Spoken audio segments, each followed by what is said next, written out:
कहते हैं कि जो व्यक्ति कार्तिक कृष्ण पक्ष की त्रयोदशी यानी कि धनतेरस की संध्या पर यम के नाम का दीपक जलाता है, उसके घर में कभी भी असमय मृत्यु का साया नहीं पड़ता है। तो आज की इस वीडियो में मैं आप सभी को बताऊंगी यम का दीपक जलाने की सही विधि, दिशा, समय और इससे जुड़ी हुई छोटी लेकिन बेहद जरूरी खास बातें। तो देखिए, धनतेरस की शाम को माँ लक्ष्मी और कुबेर देव की पूजा करने के साथ साथ ही यमराज जी को प्रसन्न करने के लिए भी पूजन किया जाता है। घर के दक्षिण दिशा में एक चौमुखी दीपक जलाया जाता है। इस 4 मुख वाले दीपक को ही यम का दीपक कहा जाता है। ज्योतिष शास्त्र के अनुसार घर की दक्षिण दिशा के स्वामी यमराज जी होते हैं और पौराणिक शास्त्रीय मान्यताओं के अनुसार धनतेरस पर दक्षिण दिशा में यम का दीपक जलाने से यमराज जी प्रसन्न हो जाते हैं। घर में सुख शांति और आरोग्य की प्राप्ति के साथ साथ ही परिवार के सदस्य भी अकाल मृत्यु से दूर रहते हैं।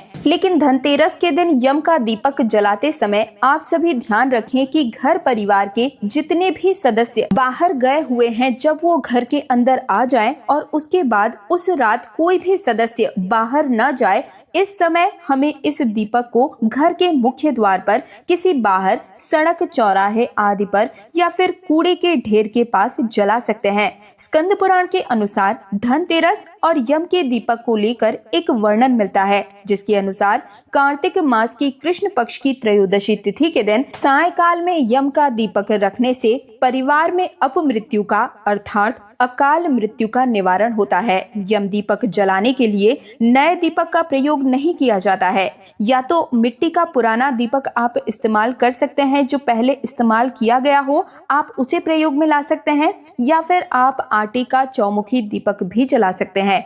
इसके अलावा गाय के शुद्ध गोबर से भी आप चौमुखी दीपक जलाकर इसमें घी या तेल भरकर 4 रुई की बातियां चारों दिशाओं में लगाकर फिर उस दीपक को भली भांति पूजन करके, यानी दीपक जलाने से पहले आप उस दीपक के चारों ओर गंगा जल छिड़क कर फिर उसके बाद ही दीप को जलाएं और इसके चारों ओर अक्षत पुष्प अर्पित करें। हाथ जोड़कर यमराज जी से प्रार्थना करें कि वे आप और आपके परिजनों को सदैव दीर्घायु प्रदान करके रखें, अकाल मृत्यु से बचा कर रखें, सभी की रक्षा करने के साथ ही सभी को स्वस्थ और निरोगी बनाए रखें। ध्यान रहे कि परिवार की कोई महिला सदस्य ही इस यम दीपक को जलाए, नहीं तो कोई पुरुष सदस्य भी इस दिए को जला सकते हैं। यम दीपक को जलाने के बाद घर के हर एक कोने में इस दीपक को घुमाने के बाद आप इस दीपक को लेकर अपने घर के मुख्य द्वार के बाहर चले जाएं। ध्यान रखें कि दीप जलाते समय आपका स्वयं का मुख भी दक्षिण दिशा की तरफ ही होना चाहिए। हाथ में लेकर दक्षिण दिशा की तरफ ध्यान करते हुए सबसे पहले यमराज जी को प्रणाम करें और उसके बाद धरती पर जहां पर भी आप ये दीपक रखकर जलाने वाले हैं, वहां पर आप पहले थोड़े से अक्षत या गेहूं का आसन दे दें। डायरेक्ट दीपक को धरती पर रखकर नहीं जलाना चाहिए, क्योंकि ऐसा कहा जाता है कि धरती माता दीपक की आंच को सहन नहीं कर पाती हैं और ऐसा करने वालों पर कुपित हो जाती हैं, यानी कि रुष्ट हो जाती हैं। इसलिए आपको कभी भी दीप जलाते समय धरती पर डायरेक्ट दीपक को नहीं रखना चाहिए। हमेशा पुष्प या अक्षत का आसन देकर ही दीपक जलाकर रखना चाहिए। तो अब आसन देने के बाद आप उस चौमुखी दीपक को वहां रखें और उसमें आप एक सिक्का डाल दें और फिर विधि विधान से सच्ची श्रद्धा के साथ हाथ जोड़कर सच्चे मन से प्रार्थना करते हुए आपको घर के अंदर प्रवेश कर लेना है। उस दिन को आपको पीछे पलटकर वापस नहीं देखना होता है। यम दीपक जलाने के साथ साथ आप इस दिन रात के समय तुलसी माता के नाम का भी एक दिया जरूर ही जलाएं। अक्सर लोग यम दीपक अकेला ही जलाते हैं, लेकिन ध्यान रहे कि अगर आप चाहते हैं कि पूरे वर्ष भर ही यमराज की कृपा आप पर और आपके पूरे परिवार पर बनी रहे, तो इस दिन आप अपने घर पर दीपक जो है वो तुलसी माता के सामने भी जरूर ही प्रज्वलित कीजिएगा। इससे तुलसी माँ और यमराज देव दोनों की कृपा आप पर बनी रहेगी। और ध्यान रहे कि तुलसी जी के पास में भी आपको चौमुखी दीपक ही जलाना है, लेकिन ये जो दीपक रहेगा वो आपको शुद्ध लेना है, यानी कि पहले से यूज किया हुआ दीपक आपको नहीं लेना है। मिट्टी का अगर दीपक ले रहे हैं तो, या फिर आप आटे का दीपक भी ले सकते हैं।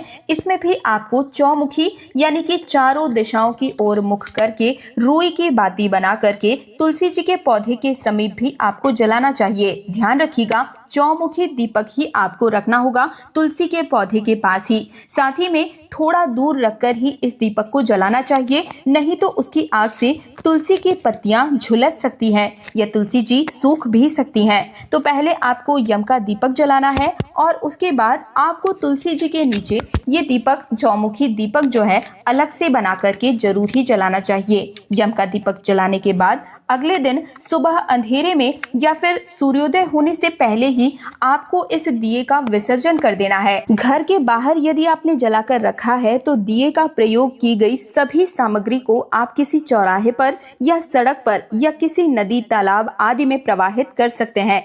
घर के अंदर इस दीपक से जुड़ी हुई कोई भी सामग्री नहीं लाई जाती है। जो भी अक्षत या गेहूं आपने आसन के लिए यूज किए थे उसे भी आप चौराहे पर, सड़क इत्यादि पर डाल सकते हैं, नदी आदि में प्रवाहित भी कर सकते हैं।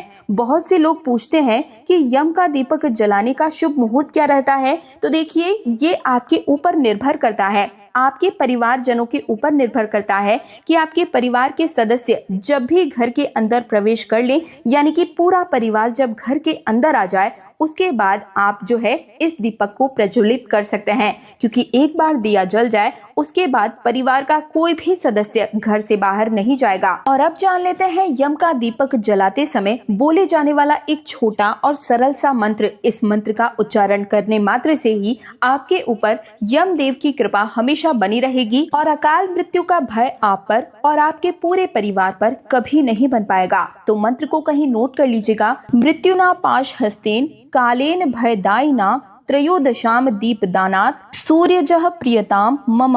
इस मंत्र का अर्थ है, हे सूर्यपुत्र यमराज, कृपया इस दीपदान से प्रसन्न होकर मुझे और मेरे परिवार को दीर्घायु, सुख और सुरक्षा प्रदान करें। इसके अलावा एक आसान सा मंत्र भी आप बोल सकते हैं। दीपक जलाने के बाद ओम यमाय नमः इस मंत्र का 11 बार भी आप जाप कर सकते हैं।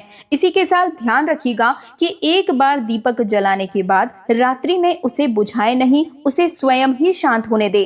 दीपक जलाते समय जूते चप्पल उतारकर शुद्ध भाव से ही खड़े हों। दीपक के पास कोई जल या दूध की वस्तु न रखें। और धनतेरस के दिन एक दीपक आपको घर के अंदर में भगवान श्री गणेश और लक्ष्मी जी के सामने जरूर ही जलाना है। यम का दीपक जलाना केवल यमराज की पूजा नहीं बल्कि जीवन के प्रति सम्मान है। ये दीपक हमें याद दिलाता है कि प्रकाश अंधकार पर हमेशा विजय पाता है। तो इस धनतेरस श्रद्धा और विश्वास के साथ यम दीपक अवश्य ही जलाएं और अपने परिवार को सुरक्षा का संकल्प दें। अगली वीडियो में आप सभी जानेंगे कि धनतेरस के दिन हमें कौन कौन से दीपक जलाने चाहिए और उनसे हमें कौन कौन से फायदे होते हैं, उनके क्या महत्व है। तो ये जानने के लिए आप सभी मेरे चैनल तीज त्योहार और धर्म को सब्सक्राइब करके पास वाले बेल आइकन को जरूर प्रेस कीजिएगा। साथ ही कमेंट सेक्शन में जय माँ लक्ष्मी जरूर ही लिखिएगा।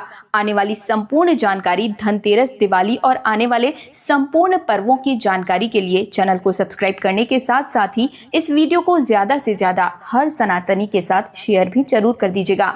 आज्ञा दीजिए। हैप्पी दिवाली।